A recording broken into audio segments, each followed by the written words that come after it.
And so, you know, they just weren't quite finished with the pit stop when they pulled away. They have to, even though they're pitting out of the box, they have to get that tire on. Brad Keselowski has pitted, and so is the 12 of Justin Allgaier. Vince? Well, it's a big help for Brad Keselowski. He's got an open pit spot ahead of him and one behind him, so it's clean on entry and exit. Says he needs to turn the center better and be quicker on the restart. They're going to make an air pressure adjustment, a 4-tire change for the 22 of Brad Keselowski. So right now, Ricky Stenhouse Jr. has stayed out. He is shown as the race leader. Of course, Austin Dillon's going to get a penalty for pitting outside the box, but they had little choice. They couldn't do much with the way the car was sitting. So a tough break for him. First 3 cars have not made their pit stops yet. Well, Stenhouse and Colin Brown running first and second. We mentioned the fact the penalty, and there goes Stenhouse as he is being followed by Elliott Sadler down pit road. Let's send it down to Dr. Jerry Punch. Doc. Ricky Stenhouse said that they're sliding a nose on the car. They're going to make a major air pressure adjustment, both front and rear, to try to fix it. It'll be 4 tires. They top it off with Sunoco fuel. Very good gas mileage. Remember that for the 6th car here today at New Hampshire. Vince. There's the 88 of Elliott Sadler, tight rolling the center, loose on exit, a pound up in the right rear and a half pound out of the right front. It's going to be a 4-tire stop for Elliott Sadler in the 88. And 16.1 seconds on the clock, and you can see some of the other cars. There's Mike Wallace as he has made his stop, and you're saying, okay, who is the race leader? Well, as the cycle through, there is Kyle Busch, as he is our 6th different leader. We've had that total, and 9 lead changes so far today. Right behind him by 7.5 seconds is Kevin Harvick, and the lead going in was 4.2. 5-hour Energy Rapid Recap. First, we focus on Danica Patrick, qualified 25th in time trials earlier today, making a return to stock car racing after 3 months away, focusing on Indy cars. See right side of the screen, Kyle Busch comfortably out in front. Lap 7, the day went tough early for Danica. Just trying to get sorted out. Morgan Shepherd goes down in the corner and gets out from underneath him. He gets into the right rear or left rear of Danica, takes her out early and puts her down. She had she was just trying to find positioning and got taken out. Lost a lap on pit road getting repairs. Has since lost another lap, actually another 2 laps on the racetrack. And for the moment, the driver of the 7 cars back in 33rd position, 3 laps down after getting roughed up in the early going at New Hampshire. For Kyle Busch, he's one of 6 different drivers that have traded the lead 9 times. That number kind of escalated through a series of green flag pit stops we've just completed. Basically, Kyle Busch has led 40 laps, Brad Keselowski's led 40 laps, and Kevin Harvick has led a handful. Those have been the guys that have paced most of this race. Well, I tell you, it didn't take him long to get right back up front. He's been gone for a couple of weeks, and Brad Keselowski's been able to go out and pick off a couple of wins and dominate, as well as Carl Edwards. Kyle Busch is back, and he is up front leading a lot of laps. He looks like the man to beat.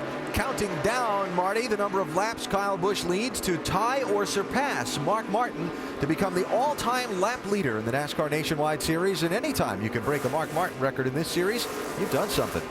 You're absolutely right. He's now led 41 laps. 97 was the total, or 91 coming in, so he has about 50 laps to go to break Mark Martin's all-time record. A quick update on Austin Dillon. He got another penalty for speeding after the problems on pit road. He is now 4 laps down in 35th. There he is. He was 12th before that cycle of pit stops. This is what happened. Well, the cue for the driver to go is when that jack comes down on the left side, but apparently the lug nuts were not on the left rear tire, and wasn't time to let it down, and they must have been having a problem. But just this is what started the whole chain of events. They had a penalty for this, then they had to come down for these other penalties for speeding, and just a bad day overall. 14 cars on the lead lap right now as Kyle Busch is setting a blistering pace. His lap time 30.7 the last time by.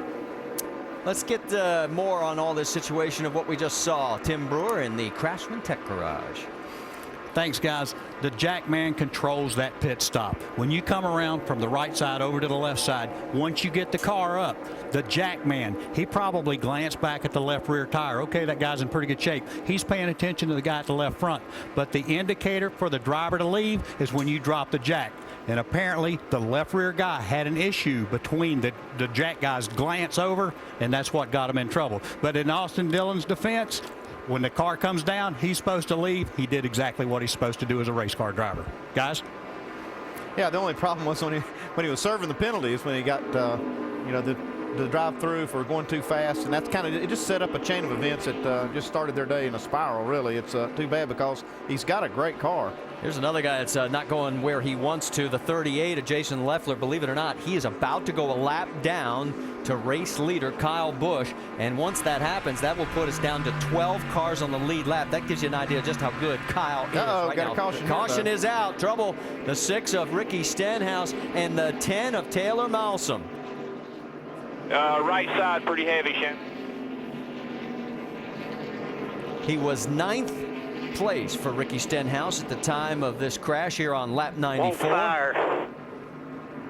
Yeah, there are flames underneath yep. there, Taylor. I think it might be advisable to find the nearest fire hydrant. Well, he's got a lot of sparks coming out from the car. You can see the right front control arm Yeah, is just take it to the broken. garage, guys. Yeah, they're done for a while here.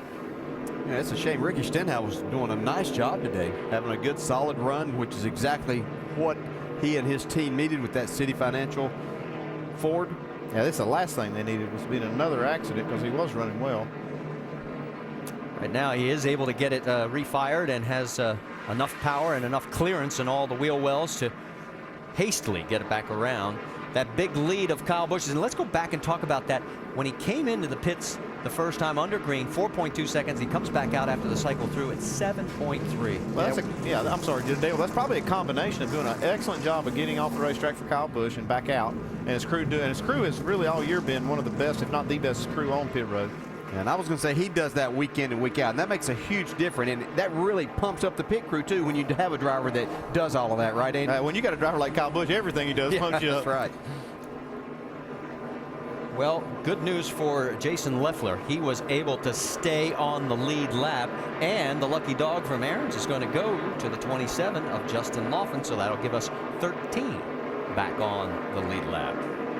Here comes our race leader, Kyle Busch, followed by Kevin Harvick, also Joey Logano. And as we get set up for the triple pits, let's start it off with Dave Burns. Kyle Busch will take some Sunoco fuel. The car a little free in, if anything, he said. So they'll make just a slight air pressure adjustment for Kyle at this point. The 20 of Joey Logano, on the other hand, he said his car was edgy, loose off. It never tightened up on that run. So they're going to make some adjustments for the 20. Vince? The 33 of Kevin Harvick, they were having the discussion whether or not to take 2 tires or 4. They have settled on 4. The pit stop's always a hot button for this team. A lot of pressure to perform well in the pits for Kevin Harvick. They've done so on this stop. Nationwide Insurance race off pit road. You can see Joey Logano and Justin Allgaier, 2 tires and no tires, gives them first and second off pit road. All right, let's go back and show you exactly what happened, why we're under this second caution here, just 5 laps short of the midway and making this race official with a threat of rain. It involved, well, it's just the tail end of it. Can't tell who actually caused it, but it's the 10th crash for Stenhouse in 14 starts here in 2010. And that's what's left of Malsom's machine. He's okay.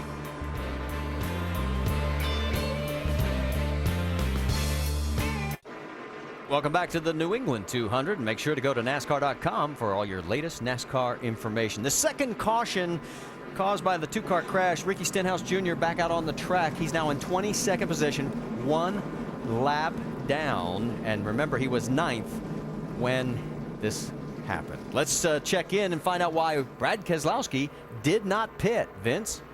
Well, the first 2, Kyle Busch, Kevin Harvick came. Brad Keselowski did not. Paul, what was behind the decision to keep him out? Well, we're getting really good fuel mileage again this weekend, and we had pitted a couple laps later, and then with only about 10 green flag laps on the tires, we feel like that was the right call for us right now. We weren't in a window where we could make it on one more stop. So, thanks, Paul. Marty? All right, let's get 7 waiver rounds. Mike Wallace, Sean Case, Brendan Gaughan, Mike Bliss, Colin Brown, Morgan Shepherd, and Jason Keller. That gives us 17 on the lead lap. So Brad Keselowski, Elliott Sadler did not pit. You think this strategy is going to work there, crew chief? Well, I think it's the right strategy for this time of the race. And, Kyle Busch has had the best car in the long run. This was the best way to get track position. How about the Verizon Wireless Customer Text Champion to 43776? You can have exclusive champion chats from our NASCAR Now Roundtable of Experts.